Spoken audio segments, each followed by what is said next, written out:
It is time to pay the piper. I've got a decision to make, a dilemma. I have no idea what I'm going to do. The right heel's absolutely ruined. Hello YouTube.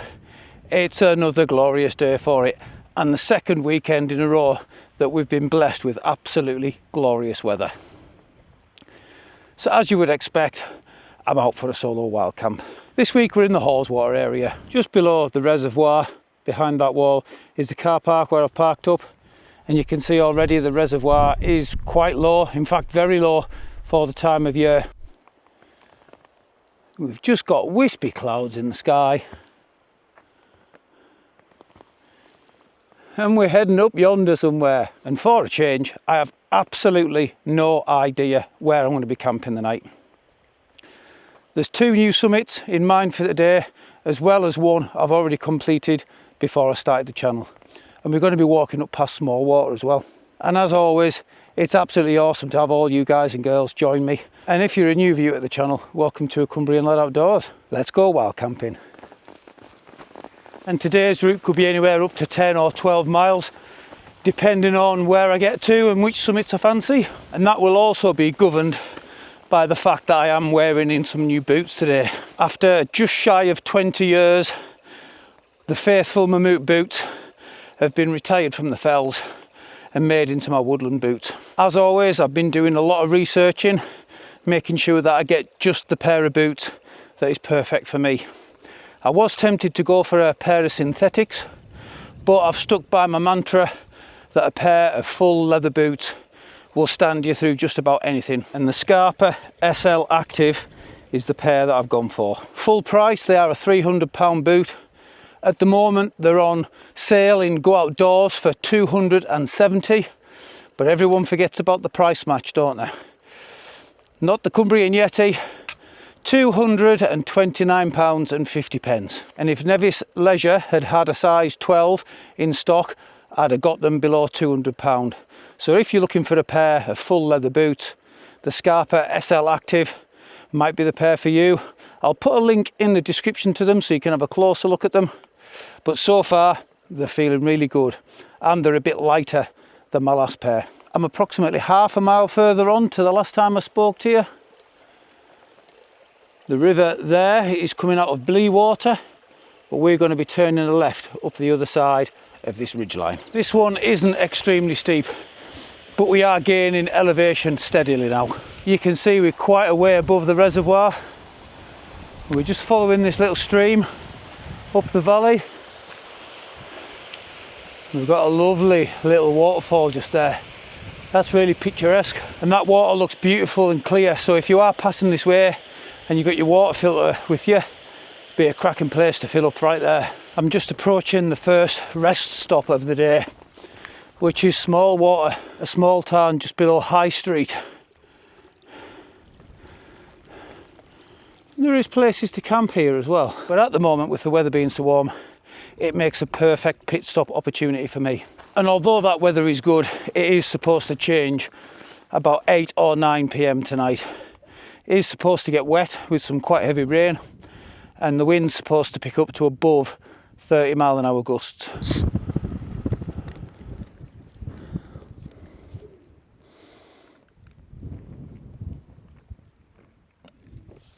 Better. In fact, back over towards Haweswater, the sky is still quite clear with some wispy clouds, but behind me to my left it is a little bit overcast right now.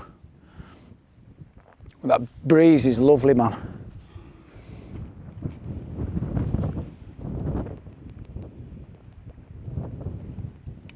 Oh, it's dried my back off nicely. I think the path takes me round the other side of the Tarn and up that gap there. I'm just the other side of the Tarn now, and I'm just about to start a climb up to the ridgeline. We do have some slate, I'm going to call them emergency shelters. There's one there. We've got another one there. And another one there.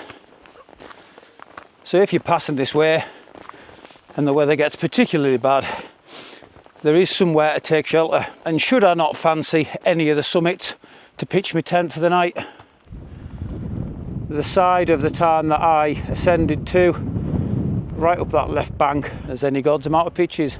I'm well above the Tarn now, and there's not too much further to go until we break that ridge line. There's the path back down to the Tarn. See, the reservoir's fully in view now. Plenty of camping spots to my right, but also that wasn't visible when I was down there, just above it to the left as I'm looking at it. Hopefully, fingers crossed, one of these summits will be suitable for me tonight. But like I say, that wind and rain is supposed to be coming in, so we'll see. The path continues to zigzag up and the ridge line is just there. I've broken the ridge line at the top of the valley that I've ascended, which is just the other side of that hump there. We're looking down on the Kentmere Reservoir. The path continues to the right, and just a little bit more of an ascent until we hit the initial top. One thing to note, even though the weather is glorious at the minute, it has clouded over a little bit, and since hitting the top of that first ascent, that wind has picked up and it has got a lot colder. I wouldn't say it's freezing, I'm still sweating, but it's noticeably colder than the ascent. Now I've turned right, that view back down my ascent has opened up. You can see just how vast Haweswater is, stretching into the distance. And we've got a little bit more undulating flat with a little tiny bit of ascent to go, and then we should be on the straight and narrow to the first summit destination for today, which is Thornthwaite Crag. Been on the flat for a good little bit now. The boots are doing really well, they're really comfortable, but unsurprisingly I do have a couple of hot spots on my heels. Noticeably the right one is slightly worse. Like I say, it's not unexpected. It's not the best idea to go on a 10+ mile hike with a brand new pair of boots, but I haven't got time on my side. I've only got the weekends, so I'm afraid in this instance, for me, it's just jump in at the deep end and get it done. But I am just approaching the first summit of the day. Oh. Never seen a summit cairn like this before, but we're obviously going to have to try and tap the top of it. It's a heck of a step even for me.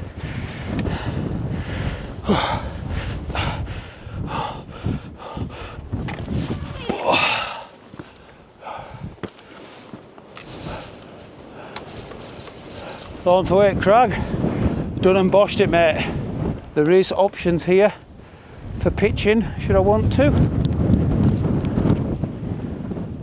And we've got some views of what I believe is Windermere, very hazy views, and that wind is getting quite persistent. But as you can see, the sun's come back out, so all is good. Yeah, that's got to be Windermere. If it's any different, I'll put it on the screen. But the next summit of the day is Ill Gill, which is out yonder. But I'm going to take 5 minutes here and take on some fluids. That's me fully hydrated and back on the trail. While I was having the drink, I had a good crack with a bunch of walkers, and they've duly informed me that between here and Ill Bell, that little hump just there is Frosick. Now once again, I'm using the old Garmin, and as I explained either 1 or 2 videos ago, not all the summits are pinned on there, so you have to kind of liaise between Google Maps and Google Earth to try and pin your summits on your route. And not even on Google Maps, until I actually typed in Frosick, when those guys were mentioning about it, did it pop up. So once again, I find myself on a Brucey bonus Wainwright day, which I'm very chuffed about. So that will be 3 new Wainwright summits for me today, which will take me to 78 in total. Happy days. Right, onwards to Frosick.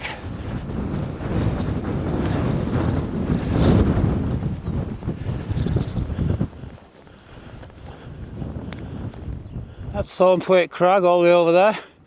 I walked all the way down here, up this side here,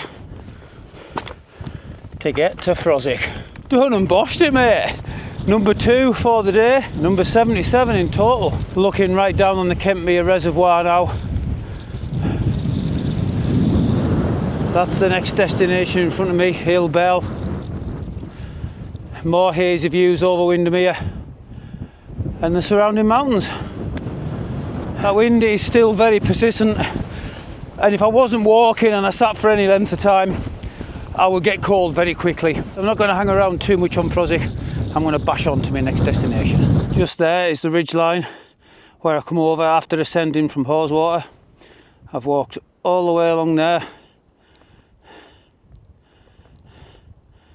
Thornthwaite Crag, Froswick just there, but it's been absolutely worth it for the awesome views along the way. And also to say,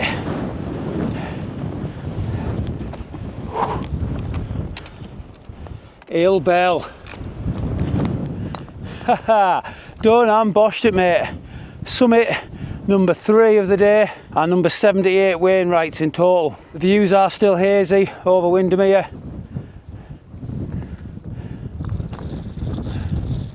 Basically all around really. 360 views, man. Just the way I like it. Looking around here, it's not ideal for pitching a tent and neither is Froswick. So at the very least I'm heading back to Thornthwaite Crag. I'm just going to take a few minutes here to take on some water, just chill myself out a little bit, because that ascent up to here was quite tough and scrabbly, and my hot spots on the back of my heels are starting to flare up a little bit. Not terrible.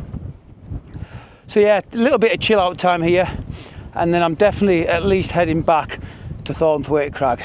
Well, I've made it back to Thornthwaite Crag, taking on some much needed water.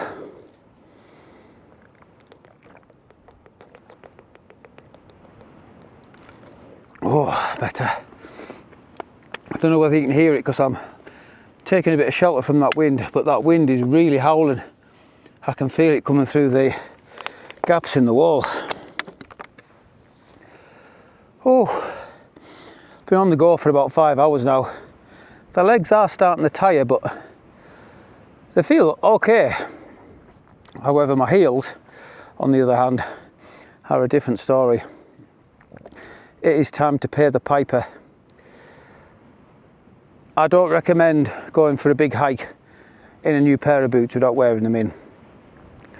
I knew that I had to do it because I haven't got time to wear them in. And yeah, like I say, it's time to pay the piper. I've got a decision to make, a dilemma. Do I pitch here for the night and have further to walk back in the morning, or do I push on and head back to Smallwater Tarn and camp there for the night, potentially get a bit of respite from the wind and have a shorter walk back to the car in the morning? I have no idea what I'm going to do. I can feel the salt dried on my skin from sweating. It's like sandpaper. I'm definitely ready for a break. I've had a couple of energy bars on the way back here just to keep me going, but I'm definitely ready for my tea. See, it's 20 to 5 now, so I've still got a good couple of 3 hours before it gets dark. But that bad weather is on the way. So if I go to Smallwater, I might end up getting caught up by that weather before I get a chance to get the tent up. Oh. What to do? Oh.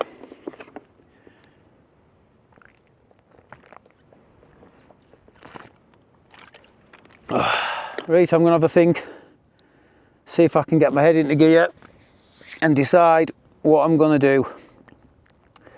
And next time I switch the camera on, I'll be just about ready to pitch the tent up. Well, it took me ages to decide what to do. I just couldn't make my mind up. But in the end, I decided to err on the side of caution and head back to Smallwater.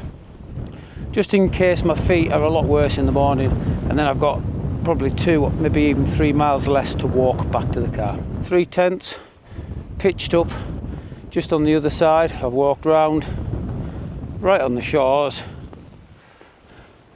and just here is a cracking flat pitch for the night.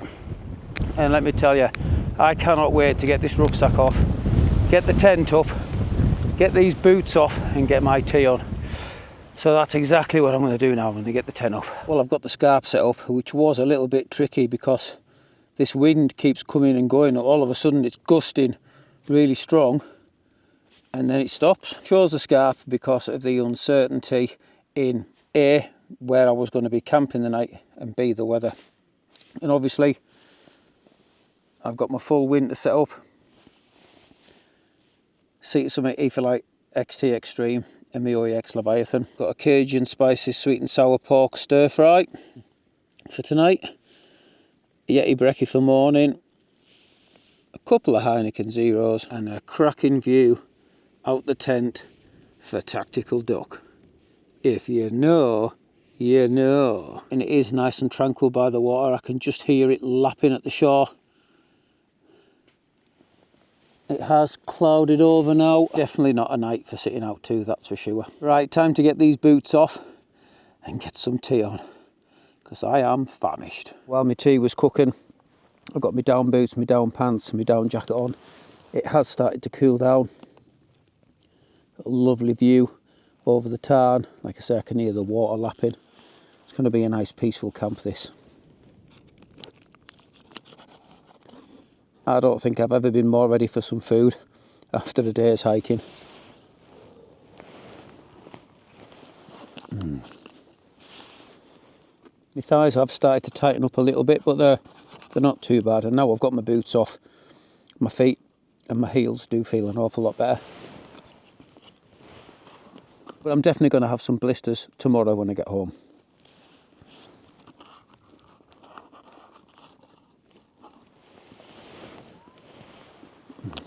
Right, as per usual, I'm going to get myself away and finish my food. I'm not going to be doing a great lot more tonight. I'm definitely ready to get my head down, but I will speak to you again before it's bedtime. Oh, it's lovely and peaceful here. As much as I am a bit gutted I'm not camping on the summit, I am pleased I've come here. It's lovely and peaceful. I'm just lying down, letting my tea settle, and that's my view out the tent.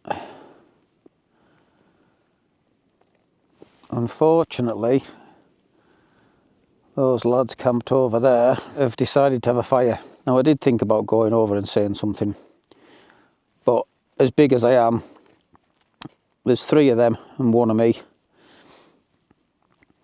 I'm 51 this year and they look about early 20s, so there was no point in going over and risking any kind of ruckus. It's almost 8 o'clock and here's a hint of some sunset colours. Otherwise you can see it more through the tent, so I'm just going to lay here for maybe another 10-15 minutes with the door open, just enjoying looking at the Tarn and listening to the water lap. And I'm going to zip the tent up and I'm going to get my head down for the night.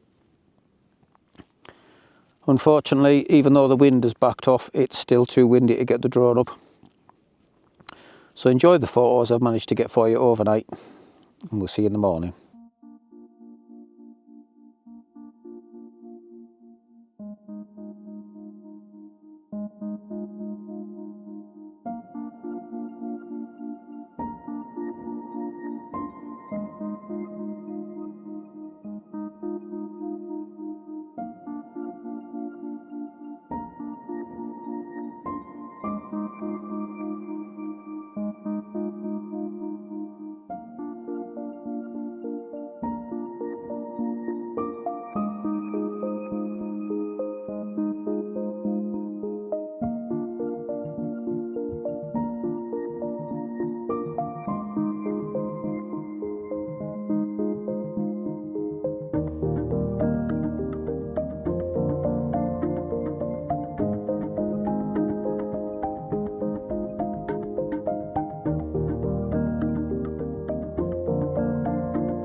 Good morning everyone.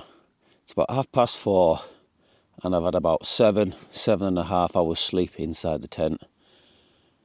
I feel really good this morning. Really enjoyed just laying with the door of the tent open last night, looking at the Tarn, listening to that water lap against the shore. It was lovely and relaxing. My feet don't feel too bad this morning. Both ankles are still sore.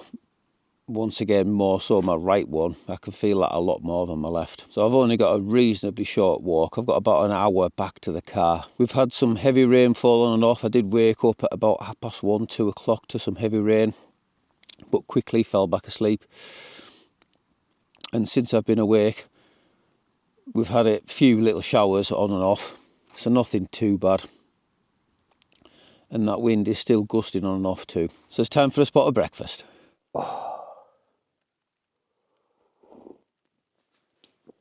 Oh, coffee.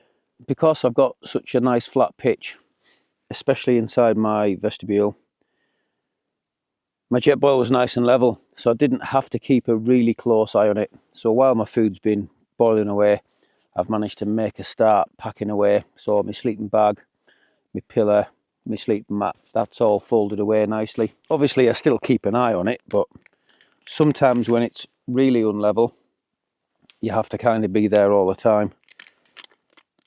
And as always, my ventilation's open, just to be on the safe side.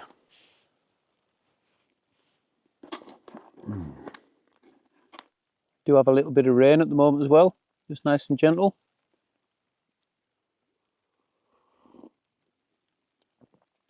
So I think it's going to be a waterproof job back to the car.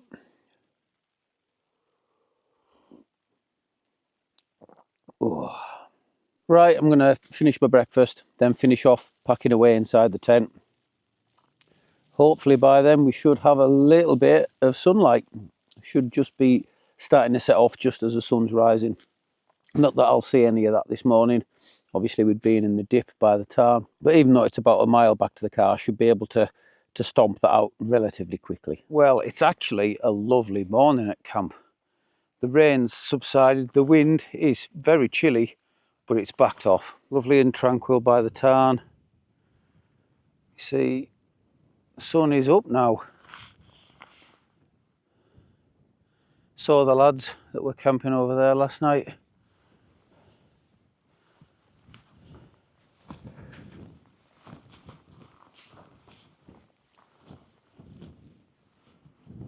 We've got some lovely ripples on the water.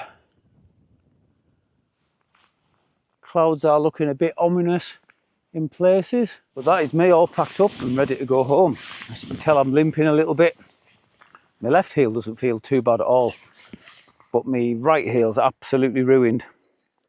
But hey, I had no choice. I had to get these boots broken in really quickly. That's where I had my tent last night. Nothing at all left behind there.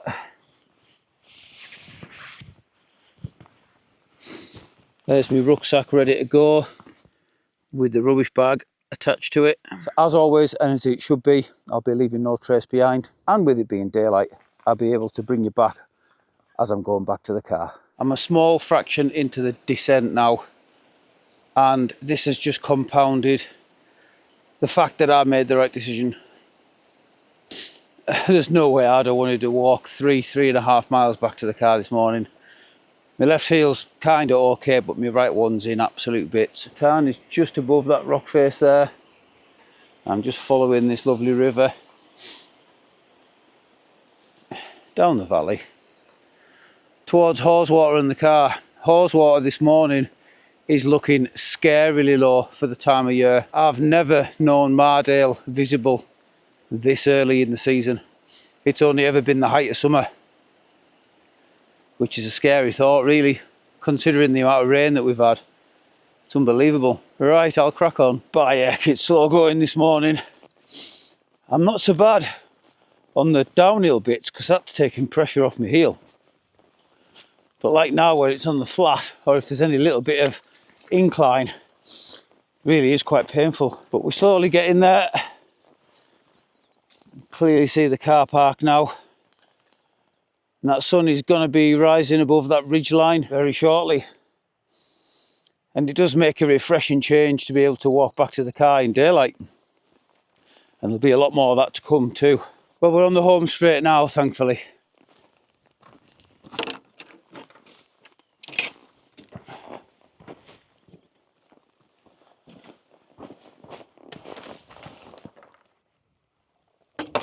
I reckon 2 or 3 minutes and we'll be back at the car park. Well, we've made it, finally, back to the car park. I'm definitely looking forward to getting my trainers on and then getting some Compeed plasters on when I get home, that's for sure. Right on the shores of Haweswater. Beautiful, man. What a lovely morning, and slightly different than what was forecast. But nevertheless, a very enjoyable walk and a very enjoyable camp. Thank you all very much for joining me on this one, and I hope you've enjoyed it as much as I have. So once again, until next time, stay safe, much love from a Cumbrian lad.